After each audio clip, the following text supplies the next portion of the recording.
తరుగా ఉండు రెజ్జపు ఉండు నువ్వు ఆ పక్క నుంచి రాపో పైకి లేస్తుంది అంతేనా ఆ నుంచి తీయనే ఇక్కడ వచ్చి ఈ పక్క రాదు ఆ పక్క నుంచి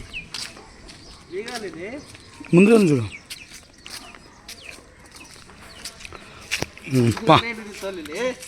అట్లా కావాలి ఏ రోజులు పెట్టాలి ఏరా అన్నయ్యకి పెట్టాలా అన్నయ్య పెట్టమన్నాడు పాపము ఆయన పంపించినాడు పెట్టలే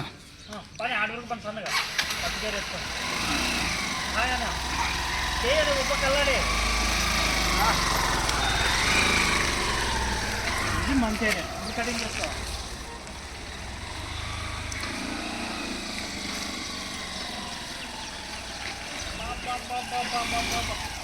నేర్చుకున్నా 10 రోజులు 2 రోజులు